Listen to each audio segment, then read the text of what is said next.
uni. First things first, I'm obsessed with Yuri on Ice. Help me. I'm in the trap and I can't get out. Help me. I thought I'd do like a bit of uni advice. I know I've only been here for one term, but like I think the first term of uni is like a big change. It's a huge change for people, and I feel like there's a few things that I'd like to just give advice about for people that are looking to start uni next year or in future years, and just a few little bits about the first term of uni and what's important to remember. And anyway, I'm waffling. When I was applying for uni, I was pretty sure of where I wanted to go. I've always loved London, and I was like thinking, oh, I'd love if there was a uni in London that did a course I wanted. And I was looking originally in Liverpool, and then I was on UCAS one day and I found a course that was perfect for me in London as well. And the courses were quite similar anyway, but I had my heart set on London, and after visiting, I really liked Liverpool. However, I had my heart set on London because that was the place I wanted to be. And if I hadn't have gone to uni, I can imagine I probably wouldn't have been far behind moving to London anyway. The getting into uni part, I got an unconditional offer. I think that is down to the fact that I was a mature student, and I had 10 years experience working in a nursery, 9 at that point, and I had some qualifications in childcare. So I had relevant qualifications to the course I wanted to do anyway. So that process was quite simple anyway. So I knew by November last year that I was into at least a uni. I never did hear from Liverpool because I cancelled my application because it got to the new year. My parents said, just have a think, make sure you definitely want to go to London, don't just brush it off straight away. And once it got to New Year in January 2016, I knew, yes, London is the place I want to be. So I accepted London's offer, cancelled my one from Liverpool, and which is a risky thing to do, but I knew. However, if you're 18, please don't cancel any offers. In fact, I wouldn't ever say cancel an offer, really. Don't take my advice. It was a real stupid thing to do. However, I'm in the right place, I'm happy, and I did what was right for me. You've got your offer, forget all the student financing thing. I am not going into that malarkey. So the week leading up to moving into uni, you are going to be a wreck. I'm not joking. I'm an emotional person deep down anyway, but I think even an emotionless person, unless you're like a total psychopath, would feel some emotions about moving into uni, because it is a huge thing. And if you don't feel emotions about moving into uni, then I'll be amazed. Yeah, like I said, I'm a very emotional person when it comes to it. So I was grumpy, I was snappy, I just kept having mental breakdowns. I was so nervous, and I just kept going, I don't want to go.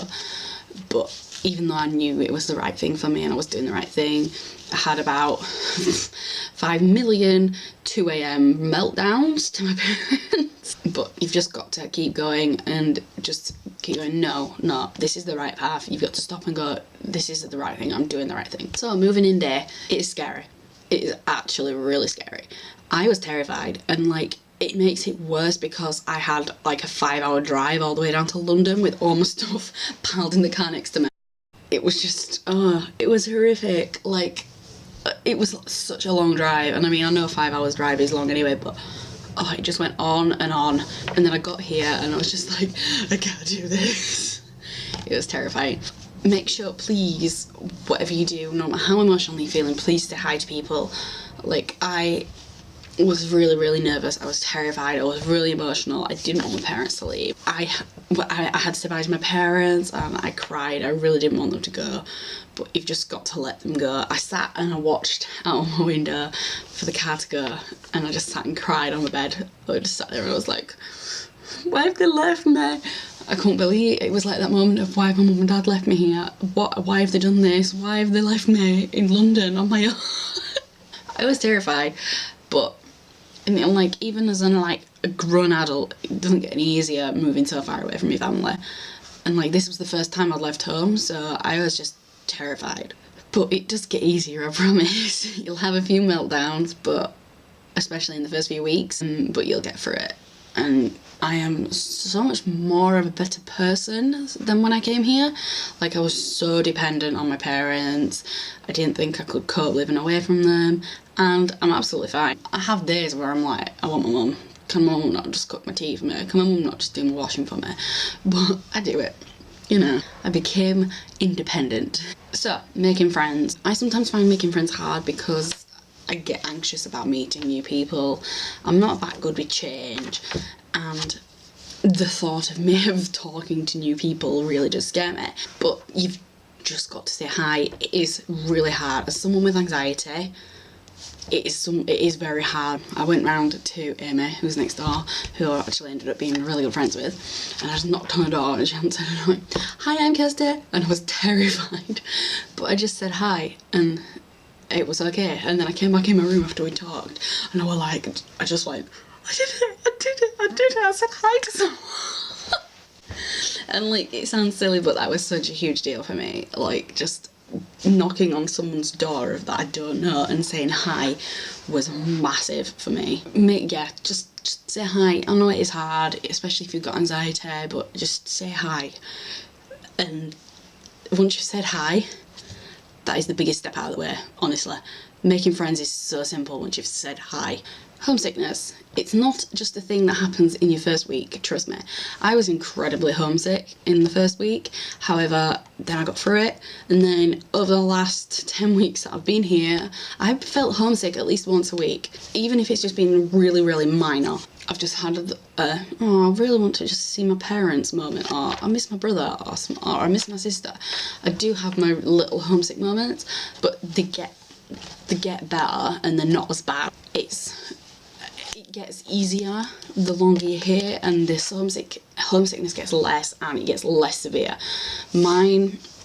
I think mine has been worse again, like, recently, because I've been having a lot of anxieties, but because deadlines are coming and, like, Christmas is literally around the corner, and I just keep thinking, oh, I'll go home next week, and it's still so far away, I've still got all these assessments to do, but yeah, homesickness is not just for the first few weeks, it's not just a Freshers Week thing, and it will keep happening. Also, Freshers Week, people say this all the time, you will get sick. Even if it's not Freshers Week. I got sick in Freshers Week, week 2, week 3, week 4, week 5, week 6. Do you know what? I've just been ill since I got here. Like, if it's not one thing, it's another. Like, you will get sick coming to uni. If you've never got sick at uni, it's a miracle. I know people say this in all the uni advice videos, but joining societies, like, even if it's something that you don't think is particularly you, just joining a society or joining a club will actually really help with making friends. When I got here, the Christian Union helped my parents bring my stuff up to my room. They gave me a leaflet and I went down and joined up, and I go with them. I go to the Christian Union. I don't go every week because I can't always make it, but I go as often as I can. I really try to join in with stuff, but it's really nice because you just have this, like, community of friends then, and it's a common thing that you all know. So with the Christian Union, I was brought up with a Christian background, Christian family, my dad's a vicar. I have these people that I can relate to and they understand me and stuff. So yeah, just join something, anything, just join something. Be you, just please be you. I came to uni thinking, oh, people aren't gonna accept me for who I am. I'm like 27 and I'm like such a fangirl into all these fandoms. Everyone's gonna think I'm really stupid because I'm the age I am and I'm still into fandoms and Dan and Phil. I love Dan and Phil so much, obsessively, and no one's gonna like the real me. And do you know what? The people I've made friends with like who I am. Like, the people in my flat, I get on with absolutely fine by being me. The people in my course, I get on with absolutely fine by being me. The people at Christian Union, I get on with fine by being me. Like, seriously, you just have to be you. Don't let anybody tell you not to be yourself when you come to uni, because all you have to do is be yourself and you'll make friends. And trust me, I've made friends that I will be friends with for life. I love the people I've made friends with here. So, this is going to sound really silly, but go to your lectures. I know everyone says that. I mean, my uni has a policy where you have to tap in, and if your attendance drops below a certain level, then they question whether you can stay or not. But go, even if you don't have that system, go to your lectures, because actually it is very important. I know in my lectures, if I miss a single lecture, I can miss something really important. So just go to your lectures. I know they can be a grind, but just do it. Especially the 9 AM ones, I know they're just like, oh, I can't get up.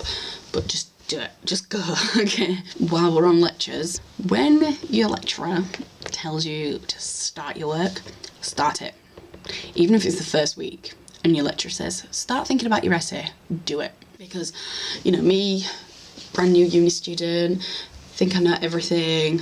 Lecturer says, start your essay, start thinking about what you're gonna write for essays, and I will like, whatever, got weeks yet. Trust me when I say this first term flies. It flies. It is gone in the blink of an eye. I cannot believe I've been here for like next week my first term will be over. I can't understand where it's gone. Next Friday my first term of university will be over. Where has that gone? I just don't understand. I've got all my assessments to hand in next week. Where has it gone? So please listen to your lecturers and do as they say, because I know, yeah, you come to uni with this whole, oh, I'm independent, I make my own choices, I'm not at school anymore. But you really need to listen to your lecturers, because they know what they're doing, they know what they're saying. And referencing is a pain in the bum, but you get used to it. I mean, I'm not used to it yet, but I'm sure I will. So, I hope you enjoyed this university advice kind of thing. If you did, then please give it a thumbs up. I will probably do some more university advice or university related videos in the future. If you've got any particular university videos you want to see, then just comment and I'll try and do them. Please click subscribe here, and please watch my last video, which is my pin of 8 reaction here. And I shall see you later.